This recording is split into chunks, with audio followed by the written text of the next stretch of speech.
human transmission that was not adequately provided by China. China didn't let U.S. investigators in. And look, those decisions put American lives at risk. And the president is certainly not happy about that. And as the president said, you'll be hearing more about that next week. Business partners? Sorry? Maybe trusted business partners? Look, the president has worked with China and stood up to China and got the Phase 1 China deal, a huge win, $250 billion. The president managed to get that done, and the president appreciates that China got us to that point of the Phase 1 China deal. So, I'll leave it to the president as to how we move forward, and I certainly won't get ahead of him on that. Best practices, we heard the president say, as it relates to schools, that he wants to see schools open, but maybe teachers who are older than 60 not necessarily come back into the classroom.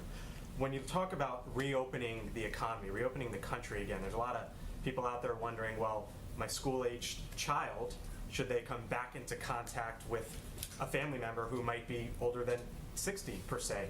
What is the White House advice on that and families who are all over the country saying, is it time to meet up again? Well, the president and the task force have been clear that vulnerable Americans, our senior citizens, need to shelter in place, and they need to take extra measures of precaution because, as we know, they've been disproportionately affected by the coronavirus. So I certainly would include the senior community to continue to follow the guidelines we've put forward.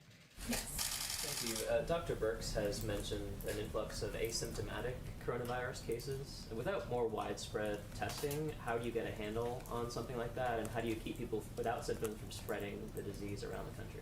Yeah, so it's an important question. We get information on asymptomatic spread when we test in the meat processing facilities and other facilities. Again, we can just test strategically, and it's important that once we test and we find an example of someone who has coronavirus, that we can contact trace and ensure that it's not spread to other members of the community. So contact tracing is an important measure, and we're testing strategically and in line with governors. John. What's the process, Kayleigh, for the distribution and access to remdesivir?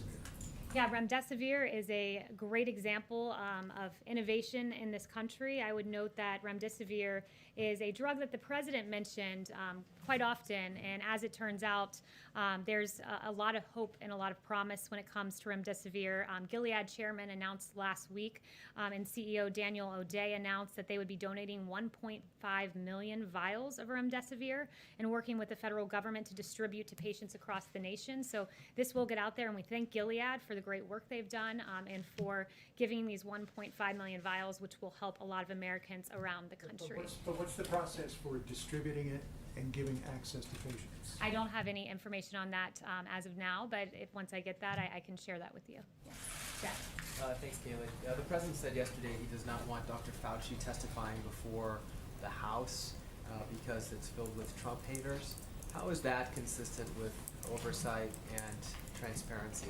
Well, first of all, what the president noted was specific to the House. It's important to note that Dr. Fauci will be testifying before the Senate, which means he will be fielding questions from both Democrats and Republicans. The House, however, and specifically Chairwoman Nita Lowey's committee, did not act in good faith.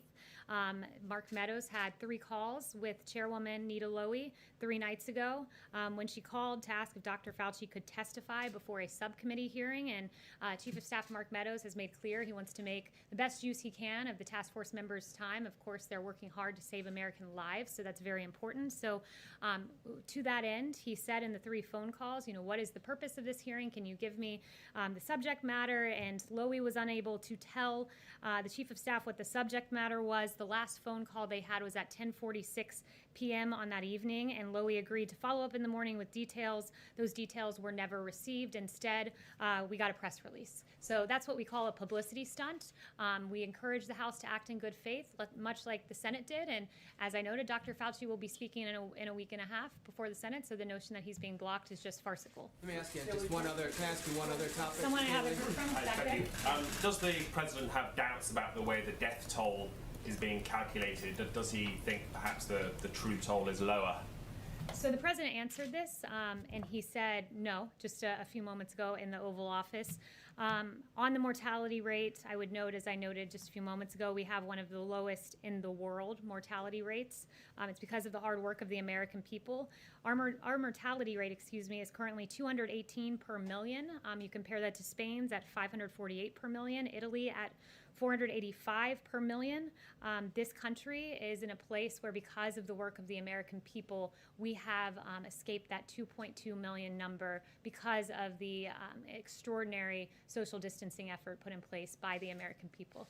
Yeah, but way in the back. Thank you. The President has said many times that he's received praise in phone calls with foreign leaders because of this administration's response to the coronavirus outbreak. Who exactly are those heads of state and heads of government who are praising this administration for its response? Well, I won't reveal any contents of his private conversations with world leaders, but I will certainly share some of the very public comments from Democrat governors like Gavin Newsom, who said every single direct request that that he was given, President Trump was capable of meeting. He has met them. Governor Phil Murphy, Democrat from New Jersey, the president knows New Jersey. He and his team have been extremely responsive in our hour of need, whether it was ventilators. We got a huge amount of supplies to test, and of course, I love the ones from Governor Andrew Cuomo, who praised this administration's response as phenomenal, saying he's delivered for New York. The Army Corps of Engineers, we built thousands of beds. He sent the Navy ship Comfort to New York. He has delivered for New York. President Trump has delivered for this nation. Thanks, Kitty. The president was talking earlier about Dr. Bright being a disgruntled employee. One of the allegations in that whistleblower complaint is that in January, when there was still a huge shortage of N95 masks, that he had, been in contact with a company that was offering up to 1 million of those masks, and he couldn't get anybody at HHS willing to engage with that company, which then subsequently exported 1 million N95s to China. Is that something that you're looking into or concerned about? Look, on issues of Dr. Bright, I'd refer you to HHS. I'm not going to get involved with the personnel issues or the substance of that complaint, but I will once again note, you mentioned masks, 70 million plus delivered, and again, that's 3 times the amount used by healthcare providers in any given year. So we've done a rather good job when it comes to supplies. Back to the question about teachers and what the president said earlier about keeping those who are 60 or older out of the classroom. What is the message to older Americans? Should they not do anything, not leave their homes until there is a vaccine? Or what would the president have them do if they're not allowed to teach because of their age? Well, our task force has said that vulnerable communities like our seniors should shelter in place. That being said, we encourage every American, if you have a symptom that is pressing, that you need to go to your doctor. I've been disturbed to read many quotes from doctors, stories of people who are staying home with chest pain and don't go to the hospital when they could be on the verge of having a heart attack, who are missing important appointments like mammograms, screenings like colonoscopies. It's important that we as Americans continue to go to our doctors to get medically necessary procedures, and when we have symptoms that need to be addressing, like chest pain, that you do go to your doctor. So if seniors need to go to their doctors, make sure to call your healthcare provider, go see your healthcare provider, go to the hospital should you have a symptom like that. Chanel? Thank you, Secretary McEnany. Going back to a topic about the House, in a separate chamber, Acting DNI Rick Grinnell has stated this week that he is prepared to release about 6,000 pages worth of transcripts relating to Adam Schiff's probe. Can you confirm whether or not the executive branch is conducting any kind of investigation into House members for potentials of wrongdoing, or is that something you can comment on yet? Yeah, I don't have any information on that subject matter. That's the first time hearing of that. John? I can just go back to Jeff's question about Dr. Fauci and the president's statement that there are too many Trump haters in the House. I mean, does the White House really believe that you can decide to have officials testify in the Republican-controlled Senate but not testify in the Democratic-controlled House? Doesn't the House have legitimate oversight and a legitimate really responsibility, not just authority, but responsibility to have somebody like Anthony Fauci testify? Will Dr. Fauci be questioned by Democrats in that Senate hearing? Yes, he will be. So why? But are you saying that so the Senate's fine, the House has no role in oversight? The House needs to act in good faith. We don't have time in the middle of a pandemic for publicity stunts. It's not the time for that.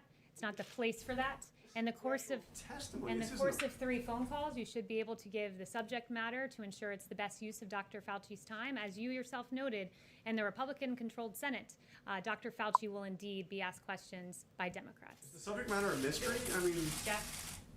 Kayleigh, in a previous life, before you were press secretary, you worked for the campaign, and you made a comment, I believe, on Fox, in which you said President Trump will not allow the coronavirus to come to this country. Given what has happened since then, obviously, would you like to take that back? Well, first, let me note, I was asked a question on Fox Business about the president's travel restrictions. I noted what was the intent behind those travel restrictions, which is we will not see the coronavirus come here. We will not see terrorism come here, referring to an earlier set of travel restrictions. I guess I would turn the question back on the media and ask similar questions. Does Vox want to take back that they proclaimed that the coronavirus would not be a deadly pandemic? Does the Washington Post want to take back that they told Americans to get a grip, the flu is bigger than the coronavirus? Does the Washington Post likewise want to take back that our brains are causing us to exaggerate the threat of the coronavirus? Does the New York Times want to take back that fear of the virus may be spreading faster than the virus itself? Does NPR want to take back that the flu was a much bigger threat than the coronavirus? And finally, once again, the Washington Post, would they like to take back that the government should not respond aggressively to the coronavirus? I'll leave you with those questions, and maybe you'll have some answers in a few days. Yep. Kayleigh, Thank you very much. you were prepared for that. Ask them, but the questions